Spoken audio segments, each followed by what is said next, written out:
Hey everybody, welcome back to the Podcast Daily. Welcome in for a Tuesday edition of the Stock Watch. It's rare that both Berm and me, Austin Ward, would be doing that without Bill.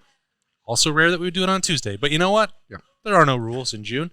Last week, Bill and I broke that down and did the defense. Guys that we heard their names a lot or in maybe some interesting or informative ways from the media day with the assistant coaches last week. So it's about a week out. We've had some time to marinate, process, and then we'll flip to the other side of the ball, Berm.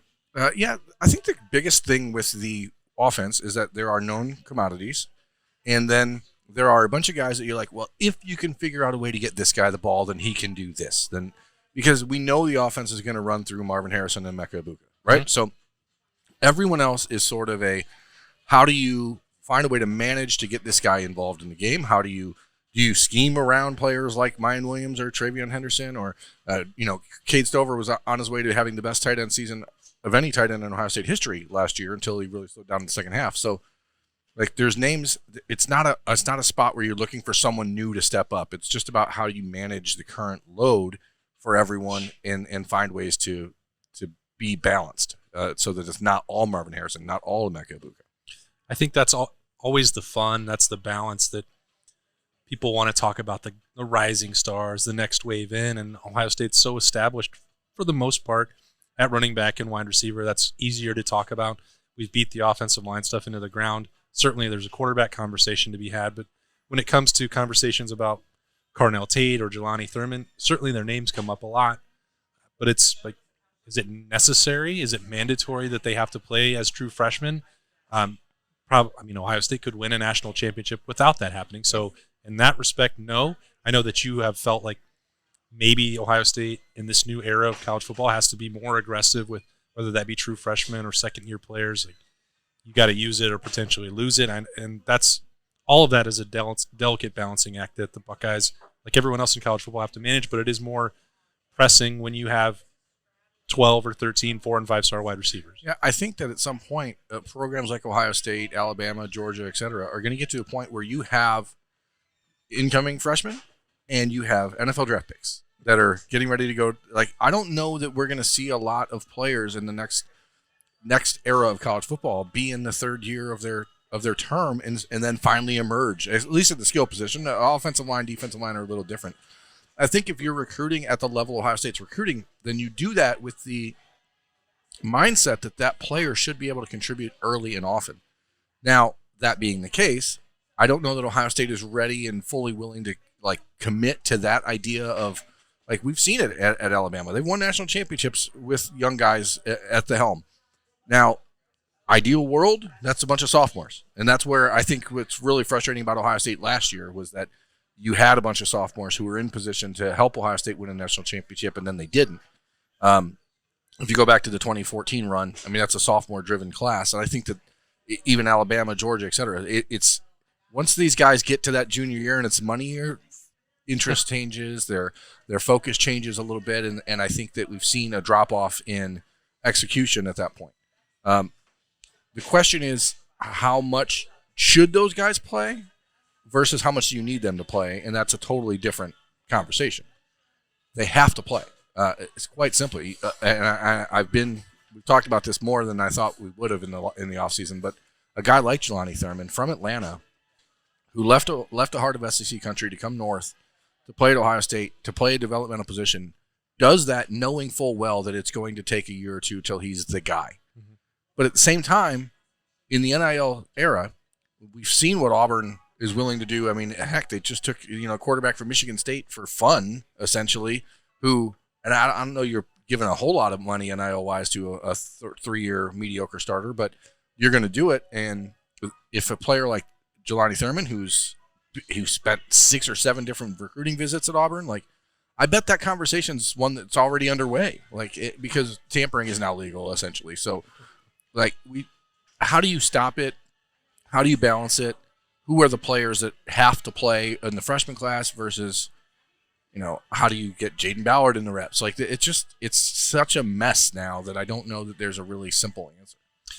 Okay, well, stock down on NCAA rules. That's been a pretty consistent approach from you. What about some names that jumped out to you last week? Jelani Thurman. Oh, Jelani Thurman. Okay. No, I think that the real guys we continue to hear about is Ohio State looking for ways to get Xavier Johnson when he's back and healthy. Like, how do you get him in the mix? I'm wildly curious to see what they do with a guy like Brandon Ennis now that he's on campus. Not a whole lot of discussion about him because Brian Hartline's not going to sit out there and gush over a guy who hasn't practiced at Ohio State yet. I mean, it's a little different with Carnell Tate, who we watched and you saw what he could do.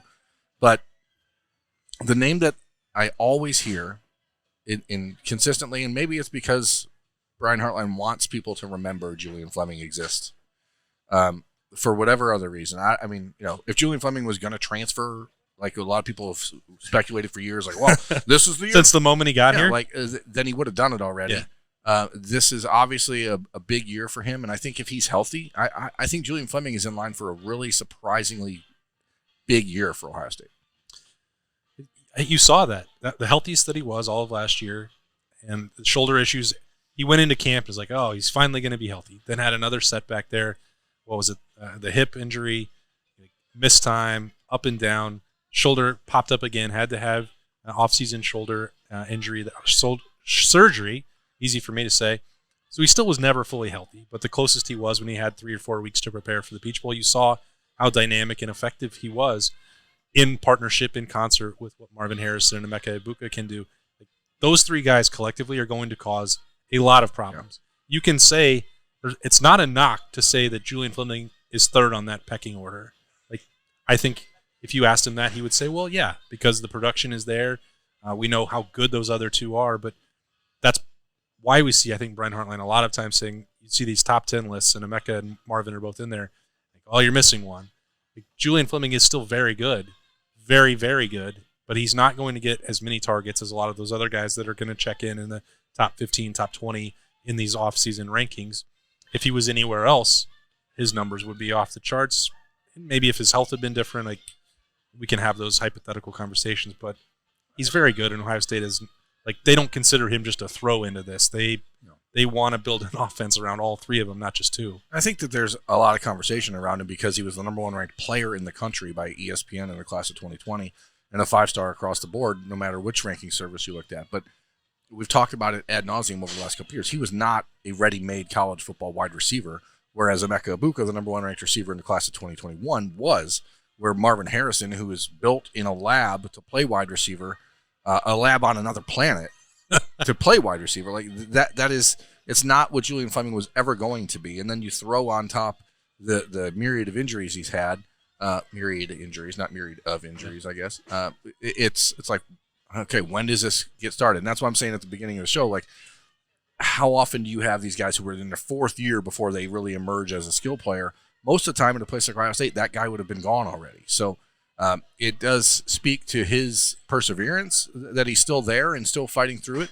But I really do think he's in a position to have it pay off. And I think that's the same thing for a guy like Travion Henderson, who a lot of people just wanted to cut down a year ago. And I think there's a fair conversation to be had that maybe he wasn't what we expected him to be based on what he was in 2021.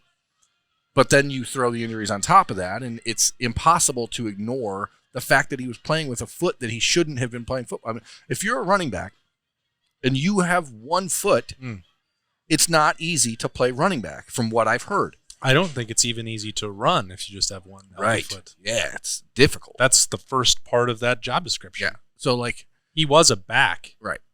But, how do you separate the injury from the expectation of what he did when he was healthy in the beginning part of the year? I don't know. I mean, was he? I know people hate the conversation about Mike Weber and J.K. Dobbins in 2018, but it's pretty relevant. Now, the difference is here heading into 2023 as opposed to 2019.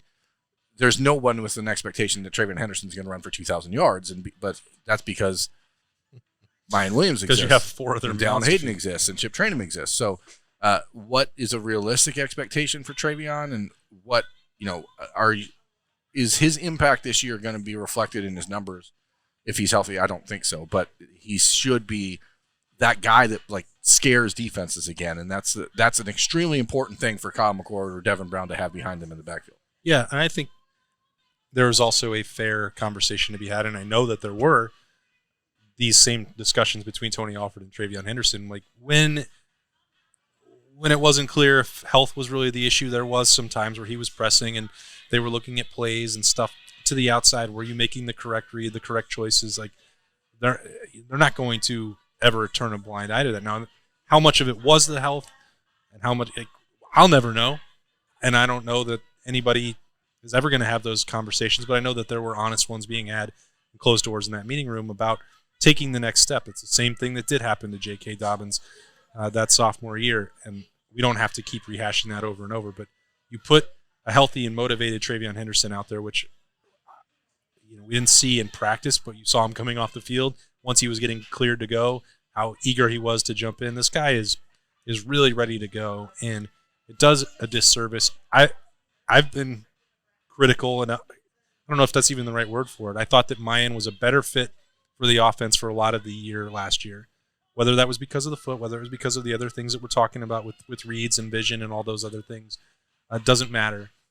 It also is partly just style. Yeah, I mean, maybe. Yeah, you had the high-flying passing offense, and you needed that bruiser up the middle, and the guy that was going to fight and get the tough yard or two. And Travion, because of the vision stuff, because of maybe dancing around more than he should, some of that might have been the foot was not effective in those spaces.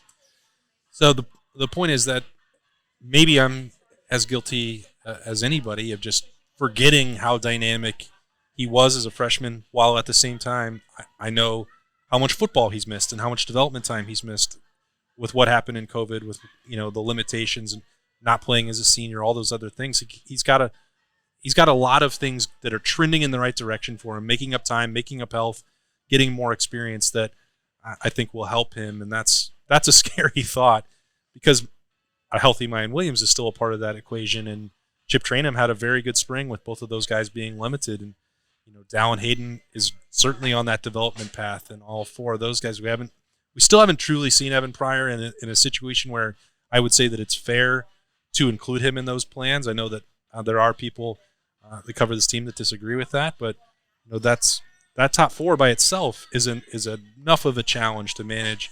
But Travion, out of all of that group, I think you still have to say has maybe the highest ceiling to reach. Yeah, I wonder if Evan Pryor, if he's healthy, can be used alongside Xavier Johnson in some of that hybrid role that we saw Ohio State want for Jackson Smith and Jigba. It's not obviously a true wide receiver. If he's lined up in the backfield and he's in the wing position, like he's going to be doing something with the football. But I think that there's a role for him there. I don't know.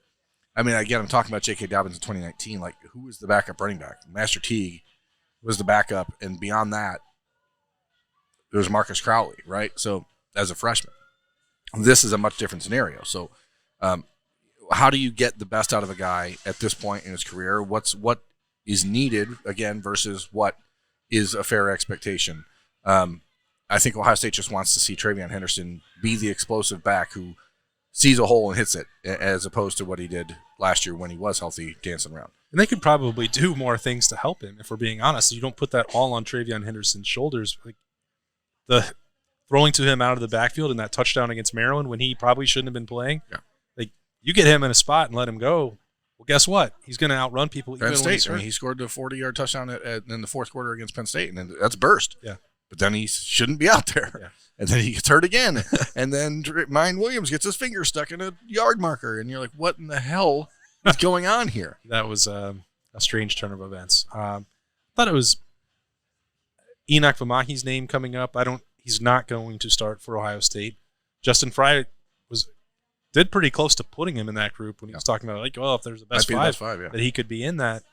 That's unlikely, because that would probably require moving Matthew Jones to center. But the way that they talk about Enoch Vamahi is not somebody that they have ever given up on. They've had high hopes for him for a long time.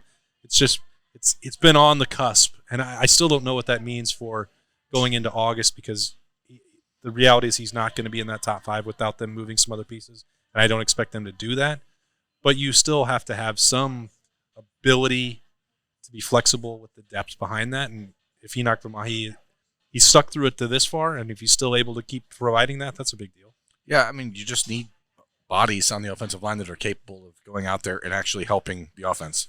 And that's, whether it's Enoch Vamahi, whether it's Jacob James, whether it's, Matthew Jones moving around like we've talked about, or Dwan and Jackson kicking out. I mean, the reality is this offensive line is patchwork, and so when you have someone that's been there for 5 years, you just hope that they're a bonus to your team. It's not a matter of saying, and I'm sure his expectation was at some point I'm going to start at Ohio State, but that's not the way it worked out. And again, kudos to him for sticking it out for that long. But the reality is he can still make an impact. I mean, we're talking about Matthew Jones going into his 6th year, and I don't think anyone would have thought last year that Matthew Jones was going to be that important of a piece. But now all of a sudden he's pretty damned important.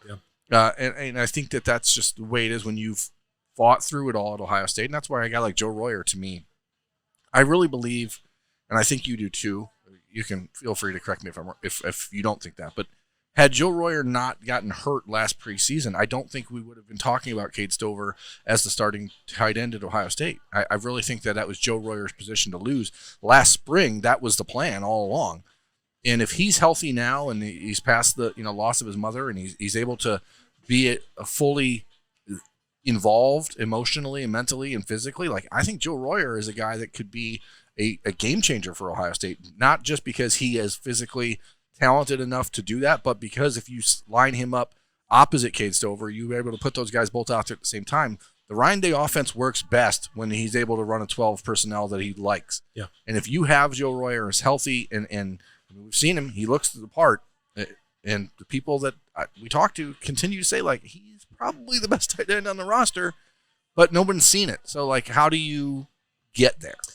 Yeah, and it's another situation that is not a knock on Cade Stover, that there are many people who think that Joe Royer has the higher ceiling or the better NFL potential out of that group. We'll see. You still have to go out and prove that. Cade Stover, to this point, has had more opportunities and has proven that he can be a badass and a tough and blocker. Taking advantage of them. And taking advantage of that opportunity.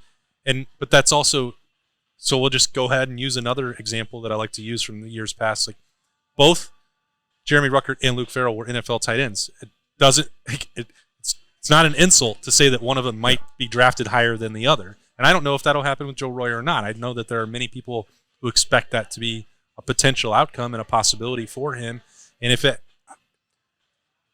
I can't speak to what happened for him off the field. Everybody's going to deal with that's shocking. It's stunning. No one's prepared for it. And I'm going to set that aside. It's not fair to do that. But just the groin injury itself, the physical part, I mean, that was tough for him to overcome, and it took most of the year for that to happen before he could even help as he did late in the year. So it's just Ohio State's just scratching the surface with what he can do. None of it's easy, emotional, physical, both of those things developing and overcoming adversity. But I hear good things. I think it just speaks to the crazy expectations that Ryan Day has brought to Ohio State's offense, that we're heading into the 2023 season with literally a ton of questions on offense. And everyone's concern is, the defense has got to be better. Like, we have no idea what this offense is going to be. You have no idea about anything on this offense. You have 5 running backs, none of them which were healthy a year ago. You have 2 healthy wide receivers in spring, and one of them is Marvin Harrison, so that changes the calculus a little bit. You have Cade Stover coming off a broken back. You have Joe Royer, who, like, the offensive line is in shambles, and everyone's just like, yeah, but damn, if Jim Knowles doesn't figure out this defense, and not like. But you know why? Yeah, it is. It's crazy though, because there's a track record that it's going to be. That's why it's crazy. It speaks. I don't think we could ever truly understand or properly put into context how different Ohio State football is because of Ryan Day than it was 6 years ago. So it's just wild to me. Like, you think about this offense, you're like, question mark, question mark, question mark. Marvin Harrison and Emeka Egbuka, question mark, question mark, question mark, question mark. And it's like, well, okay. No big deal. Some of them are degrees of question marks, right? I mean, sure. Because the running back situation, you don't actually consider. You just don't know, right? You don't how consider they're the position a question mark, but you just don't know how you're going to figure it out or how you're going to get it utilized in a way that's going to keep everyone happy and productive and efficient. So it's just, and then you have 3 quarterbacks that are brand new. Well, four brand new quarterbacks. I didn't think that we were going to get to this point where Berm's just giving a stock down on the offense. Wow. But that's the thing. It's the stock up. The offense is so good that you can't allow yourself to worry about the minutia of the offense that much. But there are certain players that will take it from being a average, which is a great Ohio State offense, to winning a national championship, and that's really where they're at. Well, if we don't focus on the minutia, this is going to be a hard off season. Hard. And the podcast daily will probably struggle. So let's keep focusing on the minutia. How about that? Let's focus on the minutia. But while we're at it, let's wish or congratulate our former coworker Spencer Holbrook. He got married over the weekend. I wanted to at least say, happy marriage. Well done. Way to do it. You made it. I tried for a couple of years to get him to not do it. But he just decided that he was going to go against my advice. Not because I don't. His now wife is a wonderful person. I just thought he was too young, and But hey, that includes last Tuesday. Yeah, I did giving tell him one last chance. final warning. This is the last to chance. not do it. I offered to pack a bag for him and to help ferry him out of the house, but it didn't work. But so congrats, Spencer. Congrats to Spencer and Corey. Enjoy the honeymoon. I believe they are heading to some islands. Yeah. It'll be. We're not going to tell people where they're going in the event that there's, paparazzis. Maybe they wanted to send him a gift. I don't think you should send a gift to Hawaii anyway. You just told him. God damn it. You did it. Anyway, thanks for joining us on your Tuesday for the podcast daily. We'll be back again tomorrow. Don't know what we're going to talk about. Probably some minutia, but we'll figure it out when that time comes. That's Birmingham. I'm Austin. We'll talk to you later.